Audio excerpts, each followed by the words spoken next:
April the 11th, 1970 was launch day for the Apollo 13 mission. James Lovell, commander, Fred Hayes, lunar module pilot, and John Swigert, command module pilot, were poised to further man's exploration of the moon. With all systems go, the Apollo 13 project began its climb into space and entered Earth orbit to dock with a lunar landing module called Aquarius. After the docking, the two coupled spacecraft began their journey towards the moon.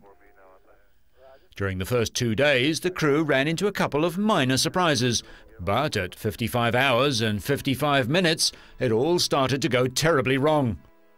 Oxygen tank number 2 blew up, causing the number 1 tank to fail too. Jack Swigert radioed back, "Houston, we've had a problem here." Okay, Houston, we've had a problem here. This is Houston. Say again, please. Houston, we've had a problem. Indeed, the crew did have a problem. The command module was dead. The Apollo 13 command module's normal supply of electricity, light and water was lost. They were about 200,000 miles from Earth and heading further away by the second. It was decided that the only option was to use as many of the lunar module's appliances as possible. In essence, the lunar module became a lifeboat. Without it, the 3 astronauts would have died. The first concern was to determine if there was enough consumables to get home. The lunar module was built for only a 45-hour lifespan, and this needed to be stretched to 90 hours. Controllers carefully worked out a procedure where the command module's batteries were charged with lunar module power. Removal of carbon dioxide was also a concern. A warning light showed that the CO2 had built up to a dangerous level. Mission Control devised a way to attach the command module's canisters to the lunar module system by using plastic bags, cardboard and tape, all materials carried on board. Ground controllers in Houston faced numerous formidable tasks, but they all added up to, how do we get them back? Completely new procedures had to be written to determine how, when and at what altitude to burn the lunar module descent engine to provide a quick and reliable return trip home.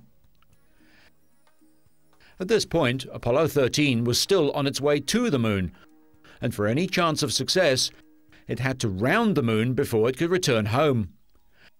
Ground Control computed a 35-second burn and fired it up 5 hours after the explosion. As they approached the moon, another burn was computed, this time a long 5-minute burn to speed up the return home.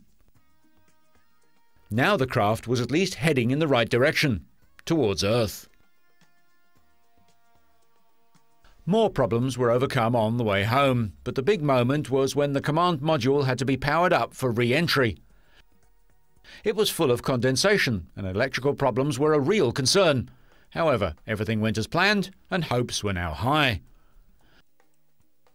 4 hours before landing, the crew shed the service module.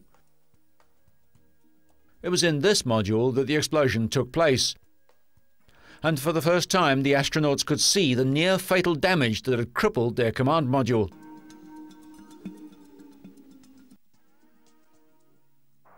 The next stage was to jettison the lunar module Aquarius, which had been their lifeboat and savior. Then began the re-entry, and the crew of Apollo 13 splashed down gently in the Pacific Ocean near Samoa. It was an epic space odyssey followed by much of the Earth's population, and was later turned into a Hollywood blockbuster which was directed by Ron Howard and starred Tom Hanks. Howard remarked that the event was accurately portrayed, and there was no need to add drama to the story, as it had all the elements of an epic movie.